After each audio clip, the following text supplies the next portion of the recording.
November 30, 2018 काठमाडौँको हयात रेजेन्सी होटलमा एउटा भव्य अन्तर्राष्ट्रिय स्तरको कार्यक्रम आयोजना हुन्छ। नेपाल सरकार खुद त्यसको सहआयोजक हुन्छ। नेपालका तत्कालीन प्रधानमन्त्री केपी ओली आफै गएर त्यसको उद्घाटन गर्छन्। याद राख्नुहोस्, नेपाल सहआयोजक अनि मुख्य आयोजक चाहिँ को त? यूपीएफ अर्थात् युनिभर्सल पिस फाउन्डेसन र युनिफिकेसन चर्च। यो यूपीएफ र युनिफिकेसन चर्च दुवैका संस्थापक हुन् सन म्युङ मुन अर्थात् ट्रू फादर अनि उनकी श्रीमती हाग जा हान अर्थात् ट्रू मदर। यी दुई कोरियन दम्पति हुन्। यिनीहरूको नाम याद गरिराख्नुहोस्। यिनको चर्चा अब यो भिडियोमा बारम्बार हुनेछ।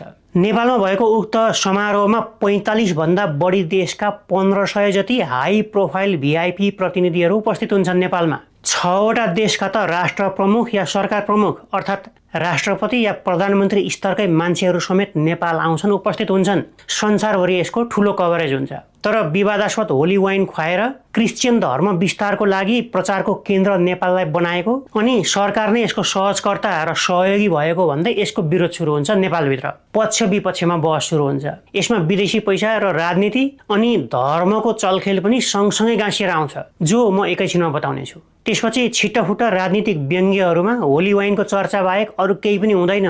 समय बित्दै जान्छ। झन्डै यो केस सेलाइसकेको हुन्छ। सबैले बिर्सिन सुरु गरिसकेका हुन्छन्। यो अचानक त्यसको 7 वर्ष पछाडि अर्थात् 2025 को सेप्टेम्बरमा युनिफिकेसन चर्चका प्रमुख हाग जा हान अर्थात् ट्रू मदर उनलाई कोरियामा राजनीतिक घुस प्रकरणको केसमा गिरफ्तार गरिन्छ। त्यसमा नेपालको नाम पनि सँगसँगै जोडिएर आउँछ। अनि फेरि यो केस सतहमा आउँछ र तात्न सुरु हुन्छ। सन् 2026 को जनवरीमा अस्ति भर्खर कोरियाको center for investigative journalism Newstapa अनि दुनिया भन्ने एउटा संस्थाले 3212 पेजको एउटा गोप्य अति गोप्य भनिएको एउटा दस्तावेज हात पार्छ र एउटा रिपोर्ट बनाउँछ। त्यसलाई ट्रू मदर रिपोर्ट नाम दिइन्छ। त्यो रिपोर्टमा नेपालका पूर्व प्रधानमन्त्रीहरू माधव कुमार नेपाल, बाबुराम भट्टराई अनि केपी ओली, त्यो सँगसँगै नेपालका पूर्व सांसद, पूर्व मन्त्री, नेपाल परिवार दलका संस्थापक र अध्यक्ष समेत रहेका एकनाथ ढकालको समेत संलग्नता रहेको भन्ने त्यो रिपोर्टमा देखिन्छ प्रमाणसहित। यो केसले नेपालको राजनीति र धर्ममा विदेशी संस्थाले आफ्ना एजेन्डाहरू घुसाउनको लागि कसरी पात्रहरू प्रयोग गर्छन्, कसरी पैसाको खोलो बगाउँछन् नेपालको राजनीतिमा, नेपाली राजनीतिमा विदेशी फन्डा कसरी घुस्छ, त्यो बहस एकपटक फेरि सतहमा आएको छ। यसले फेरि एकपटक बजार तताएको छ नेपालमा। आउनुहोस् आजको यो भिडियोमा यो केसको नालीबेली अनि तपाईँ हाम्रा जनप्रतिनिधिहरू, सांसद, मन्त्रीहरू, प्रधानमन्त्रीहरू, त्यो ओहदामासम्म पुगिसकेका मान्छेहरू बाहिर कसरी उग्र राष्ट्रवादको नारा लगाउँछन् अनि भित्रभित्र चाहिँ कसरी विदेशी पैसाको जालो टालोमा बेरिन्छन्, त्यसको नालीबेली आजको यो भिडियोमा। 1954 मा कोरियामा स्थापना भएको holy spirit association for unification of the world Christianity, त्यसलाई नै साधारणतया युनिफिकेसन चर्चको नामले चिनिन्छ।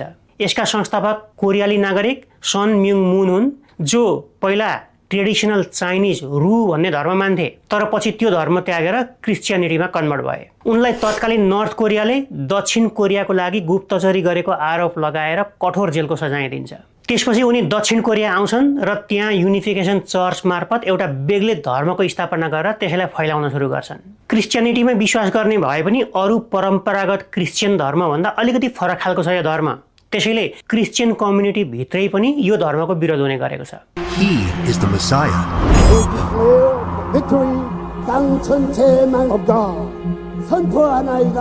यसको उपल्लो ओहदामा छन् मुन अर्थात् ट्रू फादर र उनकी श्रीमती अर्थात् ट्रू मदर। मुन आफैलाई मसिहा मान्छन्, जसलाई जिससको अर्को रूप मानिन्छ। मुनलाई ट्रू फादर र उनकी श्रीमतीलाई ट्रू मदर भनिन्छ यो धर्ममा। त्यसैले अघि मैले माथि जनवरी 26 मा लिक भएको एउटा रिपोर्ट जुन भने, त्यो रिपोर्ट, त्यो दस्तावेजलाई पनि ट्रू मदर रिपोर्ट नाम दिइएको छ। यहाँनिर उनीहरूकै संस्थाको वेबसाइट देखाउँदैछु म, हेर्नुहोस्। यहीँनिर लेखिएको छ कि हामी चर्च मात्र होइनौँ, ग्लोबल मुभमेन्ट नै हौँ। अर्थात् प्रश्न छ, उद्देश्य चर्च खोल्नु र धर्म विस्तार गर्नु मात्रै होइन, त्योभन्दा ठुलो छ, विश्वव्यापी छ यसको उद्देश्य। अन्तिम लक्ष्य हो सियोन इल्गुक अर्थात् विश्वमा एक ईश्वरीय राज्य बनाउने। कोरियाको जम्मा एउटा कोठाबाट सुरु भएको यो मुभमेन्टले कति रफ्तारमा काम गर्छ भन्ने बुझ्नको लागि यहाँनिर 2-3टा तथ्य हेर्नुहोस्। स्थापना भएको 6 वर्षभित्रमा कोरियामै 120 वटा चर्च खोल्न भ्याइसकेको थियो यो संस्थाले। स्थापना भएको 22 वर्षभित्रमा 120 वटा देशसम्म फैलिसकेको थियो यो संस्था। अबको 40 वर्षभित्रमा विश्वका सबै देशसम्म पुग्ने र चियोन इल्गुक बनाउने लक्ष्य छ, अर्थात् एक ईश्वरीय राज्य बनाउने लक्ष्य छ यो संस्थाको।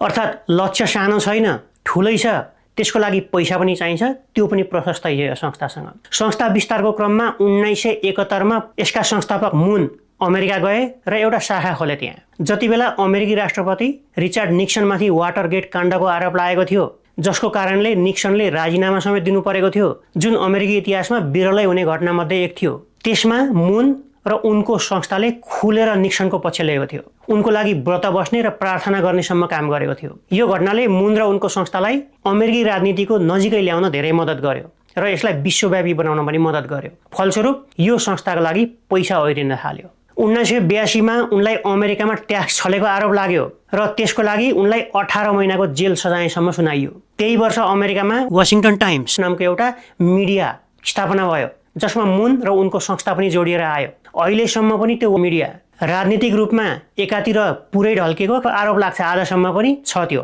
त्यसमा पनि मुनको संस्था जोडिन्छ। इतिहास खेलाउँदाखेरि अर्थात् लगभग जर्ज सोरसकै पाराको काम गर्छ यो संस्थाले, तर धर्मको आडमा। त्योभन्दा अघि नै कोरियामै 1964 मै रेडियो फ्री एसिया नामको एउटा संस्था स्थापना गरिसकेको थियो यो संस्थाले। 2003 मा गएर कोरियामा एउटा पोलिटिकल पार्टी पनि खोल्यो यो संस्थाले, जसको नाम थियो the party of God, peace, unification and home, धार्मिक पार्टी, ईश्वरको पार्टी। 2012 मा निमोनियाको कारणले मुनको मृत्यु भयो। त्यस यता उनकी श्रीमती र उनका छोराहरूले यो चर्च र यो संस्थाको जिम्मेवारी लिँदै आएका छन्। जति बेला नेपालमा यो काण्ड भयो, जति बेला नेपाल जोडिएर आयो, त्यति बेला मुनको मृत्यु भइसकेको थियो। उनकी श्रीमती थिइन् सर्वेसर्वा। मैले अघि नै भनिसकेँ, उनकी श्रीमती मिसेस मुन अर्थात् ट्रु मदरलाई पनि कोरियाको सरकारले राजनीतिक घुस र सौदाबाजी गरेको आरोपमा गत वर्ष गिरफ्तार गरिसकेको छ। यसरी धर्म, राजनीति, मिडिया, पैसा, पहुँच हुँदै समाजमा प्रभाव फैलाउने र सामदाम उपयोग गर्ने नीति र उद्देश्य देखिन्छ इतिहासदेखि वर्तमानसम्म यो संस्थाको गतिविधि हेर्दा। अब यति बुझिसकेपछि यो संस्थाको नेपाल कनेक्सन के छ त्यो हेरौँ, आउनुहोस्। कोरियाको खोज पत्रकारितासँग सम्बन्धित संस्था न्युज टापाले जनवरी 26 मा 3212 पेजको एउटा रिपोर्ट प्रकाशित गर्यो, जसलाई ट्रु मदर रिपोर्ट नाम दिइयो। यसमा यो संस्था अर्थात् युनिफिकेसन चर्चले गरेका गलत कामहरूको रिपोर्टहरू छन्, गोप्य रिपोर्टहरू। त्यो रिपोर्ट र समाचार कोरियन भाषामा छ, त्यसलाई इङ्ग्लिसमा ट्रान्सलेट गरेर म यहाँ देखाउँदैछु, हेर्नुहोला। यो रिपोर्टका अनुसार युनिफिकेसन चर्चले नेपालका पोलिटिकल पार्टी र राजनीतिज्ञहरूलाई राजनीतिक उपयोगिताको लागि पैसा दिएको भनिएको छ। कसलाई भन्ने प्रश्नको जवाफ यहीँनिर छ। पूर्व प्रधानमन्त्रीहरू माधव कुमार नेपाल, केपी ओली र बाबुराम भट्टराईलाई। यहाँनिर युनिफिकेसन चर्च र माथि भनिएका पूर्व प्रधानमन्त्रीहरूको बीचमा पुलको ब्रिजको काम गर्ने अर्का एकजना पात्र पनि आएर जोडिन्छन्। उनी हुन् पूर्व सांसद, पूर्व मन्त्री एवं नेपाल परिवार दलका संस्थापक एकनाथ ढकाल। 2017 को नोभेम्बर 17 मा एकनाथ ढकालले युनिफिकेसन चर्चलाई पठाएको पत्रको एउटा स्क्रिनशट पनि राखिएको छ यहाँनिर। त्यो कोरियन भाषामा छ, त्यसलाई पनि ट्रान्सलेट गरेर देखाउँदैछु म यहाँ, हेर्नुहोला। यसमा लेखिएको छ, चुनावी क्याम्पेन मजाले चलिरहेको छ, एमाले ल्यान्डस्लाइड भिक्ट्री हात पार्ने सम्भावना छ। त्यसो भयो भने म एमालेको समानुपातिक उम्मेदवारको सूचीबाट पर्ने पक्का छ। 5 नम्बरबाट मलाई 1 नम्बरमा सार्ने कुरा भइरहेको छ। त्यसको लागि माधव कुमार नेपाल र केपी ओलीसँग नि कुरा भइसकेको छ। तर त्यसो गर्न पैसा चाहियो, त्यो अलिकति अपुग हुने भयो। पहिला तपाईहरुले पठाउनु भएको $5 लाख मैले चुनावको लागि खर्च गरेर सिधाइसके। चुनाव आउनै लागेकोले अरु $5 लाख तुरन्तै पाए भने त्यो सबै गठबन्धनका नेतालाई समर्थन गर्न प्रयोग गर्नेछु। त्यसको अलावा महिनाको $20,000 नेपाल परिवार दल चलाउन मेन्टेनेन्स कस्ट पनि पठाइदिनु होला। संकेत दिनुभयो भने म भोलि नै कोरिया आउन सक्छु। याद गर्नुभयो, अध्यक्ष हुन् परिवार दलका, जिताउन पैसा माग्दैछन् कोरियाको धार्मिक संस्थासँग। जिताउने कसलाई? एमालेलाई। अनि सांसद कसको कोटाबाट? एमालेको कोटाबाट। क्या गजबको सेटिङ छ, छैन त? अर्थात् विदेशी संस्था, त्यो पनि विवादास्पद विदेशी संस्था, राजनीतिसँग जोडिएको, राजनीतिसँग खेल्न रुचाउने संस्था, धर्ममा आधारित संस्था। जापान, अमेरिका, कोरिया लगायतका अरू पनि देशहरूमा राजनीतिक प्रेरित क्याम्पेन गरेर बदनाम भइसकेको संस्था, मिडिया म्यानिपुलेसनमा माहिर संस्था। त्यसले नेपालका राजनीतिक दल र तिनका नेतालाई चुनाव केन्द्रित र भोट लक्षित पैसा पठाएको प्रश्न देखिन्छ यी लिक भएका डकुमेन्टहरू र रिपोर्टहरूका अनुसार। अनि सायद त्यही पैसाको कमाल हुन सक्छ। सायद इन्ट्रेस्टिङली हेर्नुस्, यहाँनिर एकनाथ ढकाल र उनको दलले 2074 सालदेखि आजसम्म पनि एमालेसँग अविच्छिन्न रूपमा कन्टिन्युअस चुनावी गठबन्धन गर्दै आएको छ। दल बेग्लै छ, तर सधैँभरि गठबन्धन कोसँग हुन्छ? एमालेसँग। सांसद कसको कोटाबाट बन्छन्? एमालेको कोटाबाट बन्छन्। त्यहाँ त्यो इमेलमा भने जस्तै ठ्याक्कै मिल्ने गरिका घटनाक्रम नेपालमा भएका छन्। हेर्नुहोस् एकपटक। 2068 सालमा बाबुराम भट्टराई नेतृत्वको सरकारमा एकनाथ ढकाल गरिबी निवारण मन्त्री बन्छन्। 2072 सालमा केपी ओलीको सरकारमा उनी शान्ति तथा पुनर्स्थापना मन्त्री बन्छन्। 2074 को चुनावमा एमालेको समानुपातिकको बन्द सूचीको 5 नम्बरमै ढकालको नाम पर्छ। बेग्लै दल तर सांसद एमालेको। ठ्याक्कै यही कुरालाई उनले इमेलमा पनि लेखेका छन्। हेर्नुहोस् त्यहाँ लेखेका छन्, मैले मेरो निर्वाचनको सम्भावना बारे माधव कुमार नेपाल र केपी ओलीसँग छलफल गरेको छु। दुवैले आवश्यक परेमा मलाई समानुपातिक सूचीको 5औं स्थानबाट पहिलो वा दोस्रो स्थानमा सार्न सकिने कुरामा सहमति जनाउनु भएको छ। अर्थात् विदेशी पैसाको चलखेलले नेपालको समानुपातिक उम्मेदवारको सिरियल नम्बर तलमाथि कसरी हुँदो रहेछ भन्ने कुरा यहाँबाट देखिन्छ। त्यही साल अर्थात् 2074 मै एमाले र माओवादी बीच पार्टी एकता हुन्छ। त्यही बेला हो मैले माथि भनेको एसिया पेसिफिक समिट आयोजना हुन्छ। 45 भन्दा बढी देशका 1500 भन्दा बढी हाई प्रोफाइल भिआइपी प्रतिनिधिहरू उपस्थित हुन्छन्। त्यसमा 6 वटा देशका त राष्ट्रपति र प्रधानमन्त्री अर्थात् राष्ट्र प्रमुख र सरकार प्रमुख नै उपस्थित हुन्छन्।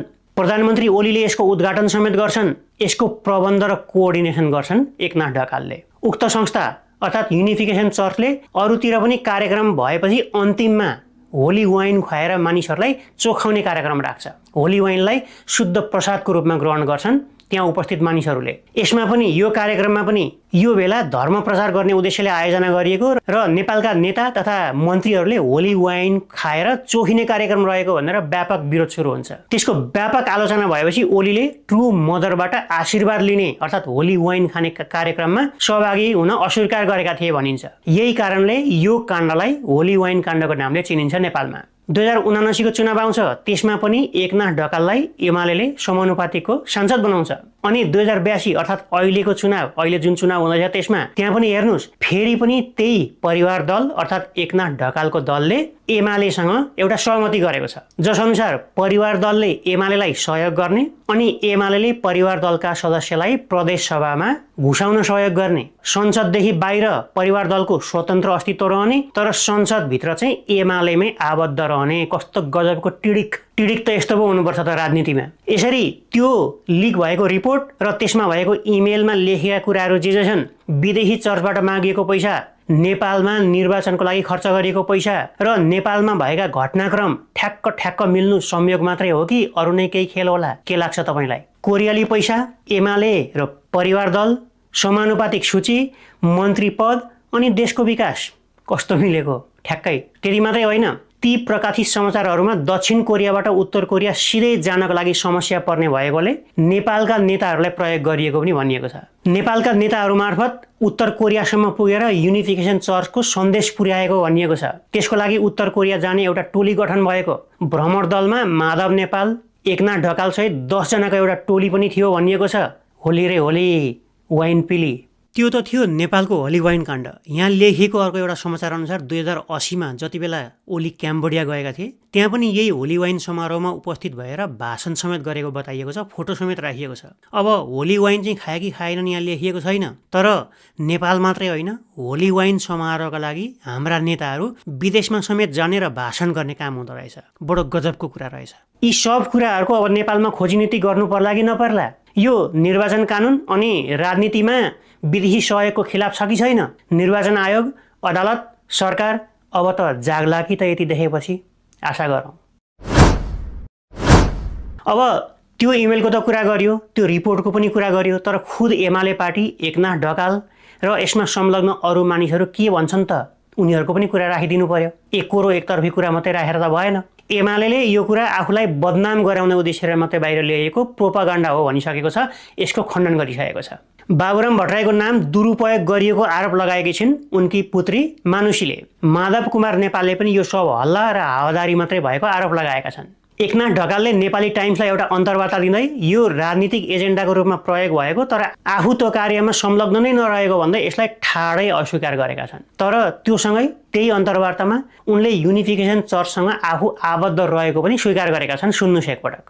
What is truth is, yes, I am associated with Unification Movement.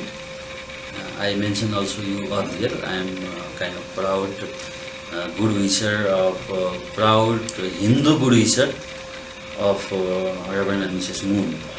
Eknath ढकालको लिङ्कइन प्रोफाइलमा गएर हेर्दाखेरि उनी global vice president of Sun Moon University Korea अनि chairman of the universal peace foundation अर्थात् युपिएफ एसिया पेसिफिक भएको भनेर लेखिएको छ उनकै प्रोफाइलमा। हेर्नुहोस्, अर्थात् उनी अहिले पनि त्यो संस्थाको राम्रै माथिल्लै पोस्टमा रहेको देखिन्छ, अर्थात् त्यो संस्थासँग उनी सम्बद्ध रहेको देखिन्छ अझै पनि।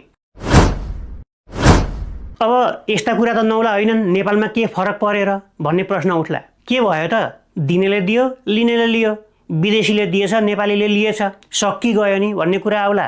सकिएको छैन, आउनुस् कानुन हेरौँ। यो राजनीतिक दल सम्बन्धी कानुन, नेपालको कानुन, यसको 38 नम्बरमा प्रष्टसँग लेखिएको छ एनजिओ र आइएनजिओबाट अनि विदेशी सरकार, विदेशी संस्था र विदेशी व्यक्तिबाट नेपालका दल या त्यसको व्यक्तिले पैसा लिनु हुँदैन, त्यो लियो भने इलिगल हुन्छ। यस्तै व्यवस्था निर्वाचन अपराध तथा सजाय ऐन अनि नेपालको संविधानमा समेत छ। अब माथिको लिक भएको डकुमेन्टहरूमा जे देखिन्छ त्यो हेरिसक्नुभयो। त्यहाँनिर पैसा लिएको प्रश्न देखिन्छ। चुनावकै लागि भनेर राजनीतिक कारणले पैसा लिएको देखिन्छ। राजनीतिक दलको नामै लिएर पैसा लिएको देखिन्छ। विदेशी संस्थाबाटै पैसा लिएको पनि देखिन्छ। कम्तीमा त्यो लिक भएको डकुमेन्टले त्यो देखाउँछ। अब यो गैर कानुनी रहेछ, इलिगल रहेछ भन्ने कुरा त देखियो। यसको पक्का पनि छानबिन होला। निर्वाचन आयोग छ, त्यसले पनि हेर्ला। अदालत छ, त्यसले पनि हेर्ला। जनताको भनिएको सरकार छ, त्यसले पनि हेर्ला। चुनाव आउँदैछ, जनताले पनि हेर्लान्। मुख्य प्रश्न के हो भने नेपालमा विदेशी चलखेल भयो, विदेशीले पैसा खन्याएर यसलाई उकासे उसलाई उकासे, यो र त्यो जलाउन पठाए, यसो गरे उसो गरे भन्ने आरोप लागेको सुनिन्छ। अब आफैमाथि विदेशी सहयोगको र विदेशी पैसा खाएको आरोप लागिसकेको डकुमेन्ट लिक भइसकेको छ। अब त्यसको बारेमा चाहिँ तिनै दलहरूले के भन्लान् त्यो सुन्न बाँकी छ। अब हेर्नुहोस्, एउटा राजनीतिक दलको मर्मत खर्च र निर्वाचन खर्च, अर्को एउटा विदेशी धार्मिक र राजनीतिक संस्थाले गैर कानुनी रूपले बेहोर्छ, तिरिदिन्छ। त्यसो हो भने त्यो दलले जसले पैसा लियो, विदेशी पैसा लियो, त्यसले कसको प्रतिनिधित्व गर्दैछ? देशको, जनताको कि अन्नदाताको? प्रश्न यो हो। जसले यो पैसा लिए तिनले जवाफ दिनुपर्छ। यो चाहिँ देशको सार्वभौमिकता माथिको खेलबाड हो कि होइन? कसको लागि काम गर्दैछन् उनीहरू? कि आफूले पाए चाहिँ पुण्यदान हुने अनि दिने मान्छे चाहिँ एन्जल हुने, अरूले यही कुरा गर्यो भने चाहिँ लुसिफर हुने, विदेशी एजेन्ट हुने हो? के हो परिभाषा? उग्र राष्ट्रवादी नारा चुनावमा मात्र लगाउने कि रियालिटीमा पनि उतार्ने हो? पैसा र धर्मको नाममा राजनीति, त्यो पनि विदेशी पैसा र त्यसको दबावमा, त्यो कहिले रोकिने हो नेपालमा? त्यसको जवाफ दिन सक्ने एउटै व्यक्ति छ नेपालमा, द्याट्स यु। ठिक सुन्नुभयो। त्यो तपाईले मात्र त्यसको जवाफ दिन सक्नुहुन्छ, अरू कसैले दिँदैन। जवाफ कसरी दिने? जवाफ आफ्नो मतबाट दिने, ब्यालेट पेपरबाट दिने। मान्छे र दल चिन्नुहोस्, विदेशीका मतियारहरू चिन्नुहोस् र त्यसै अनुसार भोट हाल्नुहोस्। भिडियो अन्तिमसम्म हेरिदिनु भएकोमा धेरै धेरै धन्यवाद। आफ्नो मत, आफ्नो भनाइ, तपाईँको विचार के छ, तपाईँलाई कस्तो लाग्यो त्यो तल कमेन्टमा पनि राखिदिनु होला। म अर्को भिडियो लिएर आउनेछु। त्यतिन्जेलको लागि मलाई बिदा दिनुहोस्। धन्यवाद, नमस्कार।